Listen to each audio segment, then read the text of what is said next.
Muchos retos en materia educativa, indudablemente, muchísimos. Vaya, es una asignatura pendiente. El asunto es si este relevo puede ayudar a que como país avancemos en esos retos, o para dónde dirigir o redirigir la política educativa, para dónde el futuro de millones de niñas y de niños. Sergio Sarmiento. Sergio, ¿cómo te va? Manuel, siempre es un gusto. Pablo, Jorge. Muy buenas noches. Sergio. Gracias. Gracias. Pablo Ullosa. Pablo. Querido Manuel, muy buenas Lunes. noches. ¿Cómo estás, Pablo? Me da mucho gusto estar Gracias. contigo, con Muchas gracias. Jorge, con Muy Sergio. buenas noches. Jorge Fernández Menéndez. Jorge. Manuel, Sergio, Pablo, un placer. Como Muy buenas noches. A ver, la política educativa de este gobierno pues parece tener una línea muy bien definida, y quienes simpatizan con ella y quienes no. El asunto es si nuestro país, que tiene un montón de retos y de rezago educativo, como otros también, pero si sumamos la pandemia, pues se profundizaron, digamos, las diferencias, está en la ruta a que millones de niñas y de niños realmente puedan tener pues un piso más parejo, una educación de mayor calidad, más habilidades para competir en un mundo global como el que tenemos, o si por el contrario estamos yendo, Sergio, en sentido contrario. ¿Cómo lo ves? Pues no veo que estemos avanzando, y me temo que no encuentro nada en la biografía, en el currículum de Leticia Ramírez Amaya, como para pensar que ella pudiera realmente preocuparse incluso un poquito por lo que es el tema fundamental de la educación, que es la calidad. O sea, realmente tenemos una situación de educación lamentable, no es de hoy, viene de hace mucho tiempo, pero se ha venido deteriorando todavía más en los últimos años. En primer lugar, porque se le entregó nuevamente el control de buena parte de la educación, sobre todo en estados como Oaxaca, a la Coordinadora Nacional de Trabajadores de la Educación, que es una organización política que no tiene ningún interés por mejorar la calidad de los niños. Y la otra es por la pandemia. Tuvieron a nuestros hijos 2 años casi sin clases, y eso es un tiempo que no se recupera. Este es un momento en que deberíamos estar tomando medidas concretas, insistentes, para mejorar la calidad de la educación en nuestro país, pero no hay nada en la biografía de la nueva secretaria de Educación que siquiera sugiera que eso le interesa. Ella dejó, de hecho, de participar en labores educativas, era maestra de primaria, lo cual me parece maravilloso, es alguien que ha tenido el contacto con los niños, pero dejó de participar en la educación desde los años 80. Fue activista política, fue activista de la Coordinadora Nacional de Trabajadores de la Educación a través de la sección 9 del Sindicato de Maestros, y desde entonces, estamos hablando de 32 años, no ha tenido ningún tipo de relación con la educación. No hay nada que ella haya declarado que implica que está consciente de la tragedia que es la calidad de la educación en este momento. Yo no diría que necesariamente ella va a echar para atrás todo, pero el sistema educativo ha tenido un retroceso en los últimos 2 años, eso sin duda, y no le veo ni siquiera la concepción de qué es lo que hay que hacer para mejorar la calidad. Jorge, ¿cómo lo ves? Coincido, y yo ni siquiera veo con claridad. Yo creo que en realidad los personajes que manejan la educación, no fue Delfina tampoco, porque la verdad fue una muy mala secretaria de Educación. Ahí están Marzarriaga, otros personajes, Luciano Concheiro, que dice claro, que México primero tiene que ser un país comunista y después empezar a mejorar. Ya vamos a hacer un comunismo, un capitalismo de Estado, ¿no? Pero bueno, pero es una tragedia, porque han llenado de adjetivos la anterior reforma educativa, y no tenemos nada nuevo. Si uno ve, lo que tenemos de nuevo son algunos párrafos en los libros de texto gratuito ensalzando la 4T. Leticia, por lo que sabemos, es una mujer honesta, no hay críticas en ese sentido con ella. Por supuesto que es leal al presidente, viene trabajando toda la vida con el presidente, pero en términos de educación, su único contacto son esos muy lejanos años como maestra de primaria y su militancia en la coordinadora. Que yo creo que la coordinadora, o por lo menos las concepciones de la coordinadora, son las que han terminado permeando toda la política educativa del gobierno federal. Entonces, es un retroceso, por donde lo querramos ver, es un retroceso, pero además hay una paradoja enorme en todo esto, que es, en la medida que se avanza en esta línea, siempre hablan de que hay la educación pública en contra de la privatización de la educación. Lo que profundizan es la privatización de la educación, porque si las escuelas están cerradas 2 años, si no hay mejora en la infraestructura escolar, si el nivel de los maestros cada vez es más bajo, si ya no hay evaluaciones ni para los maestros ni para los alumnos, muchos padres prefieren, aunque sea una escuela privada patito, prefieren mandar a sus hijos a la escuela privada patito, por lo menos está abierta. Eso es la enorme paradoja en todo esto. Y llama profundamente la atención porque había 2, 3 personajes que se nombraron, Rosaura Ruiz y algunos otros, que por lo menos tenían más conocimiento, ¿no? Conocimiento y una experiencia en el tema. Y bueno, y esto gira también en torno a otro tema que lo podemos abordar después, que es cuando comienzan los declives de las administraciones que cada vez se van cerrando más y cada vez se concentran más en la lealtad que en la capacidad. Pero ese es otro tema. Ese es harina de otro costal, pero se mezcla y ahora volvemos al tema. ¿Cómo ves? ¿Qué puedo añadir a estos excelentes resúmenes de lo que es el panorama, ¿no? Pero voy a intentar decir algo a favor de la nueva secretaria de Educación, ya que nadie parece esforzarse en ello. En lo que sabemos que tiene experiencia es en atención a las quejas de la ciudadanía. Y a mí me parece pues muy revelador, porque creo que la SEP se ha convertido precisamente en un centro de atención para las quejas de los maestros. No en un centro educativo, sino en un centro de atención para las quejas de los maestros. Y fuera de broma, ya fuera de broma, pues una parte importante sí es atender las quejas de los maestros, porque en eso se ha convertido el sistema educativo nacional, lamentablemente. Pero esa es una parte pues sustantiva de ese trabajo. Ahora, sí, la calidad de la educación está por los suelos, pero incluso ya también la cobertura, la cantidad. O sea, tenemos casi 400,000 estudiantes que abandonaron la educación media superior.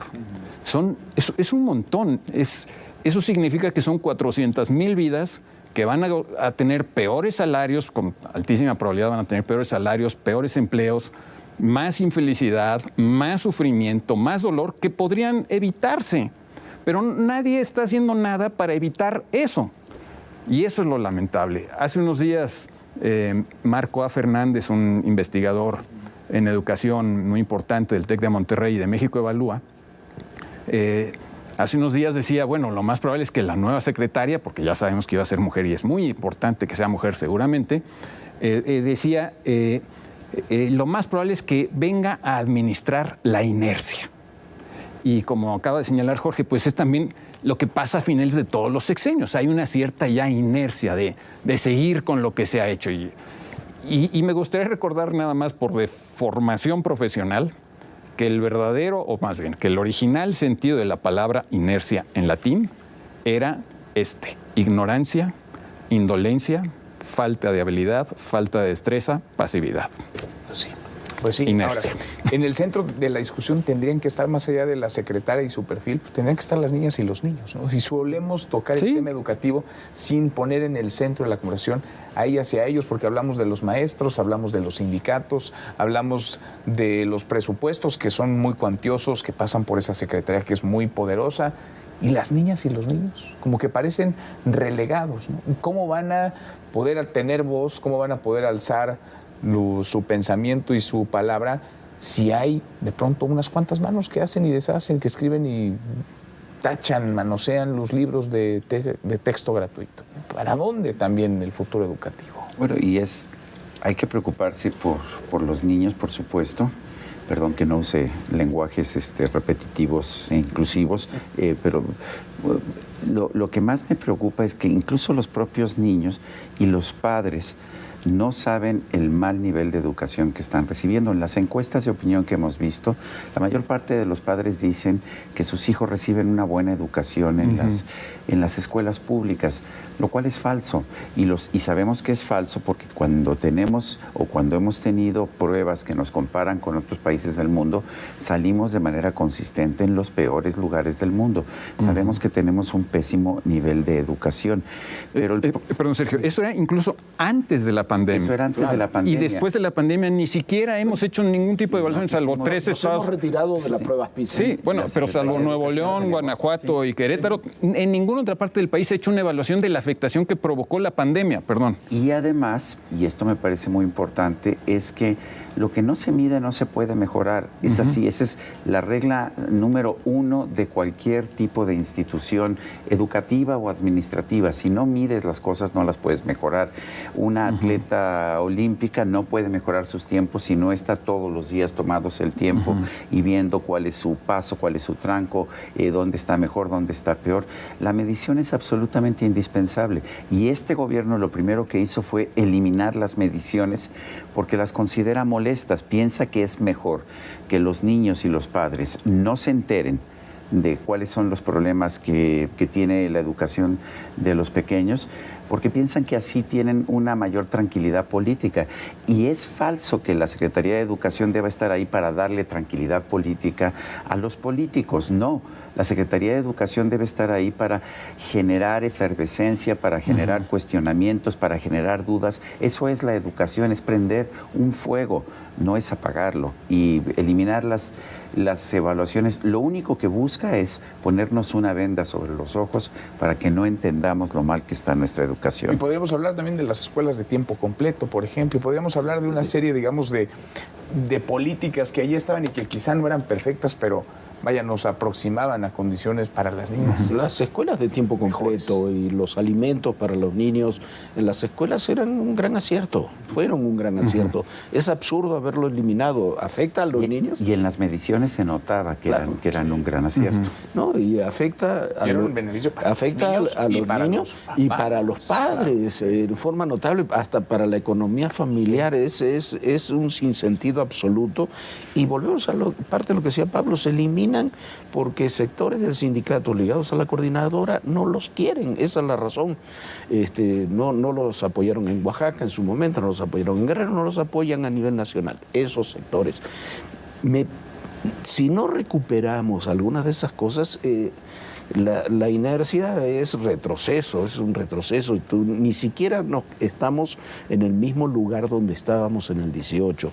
Por la pandemia, por los errores cometidos y demás, hemos retrocedido en términos de educación. Los 400.000 niños que han dejado la educación media es un rezago brutal para un país. Pero ¿cuántos han dejado la educación primaria? ¿O cuántos niños en realidad no han tenido clases? ¿Por qué? Porque estuvimos 2 años con clases virtuales. No han tenido educación primaria. Claro, no han tenido educación con clases virtuales cuando muchos chavos apenas tenían un teléfono, quizás no llegaban a tener una computadora o literalmente no estuvieron. Y como has eliminado también las evaluaciones de los estudiantes y de los maestros, entonces no sabes dónde estás, ni siquiera dónde estás parado en los dos temas.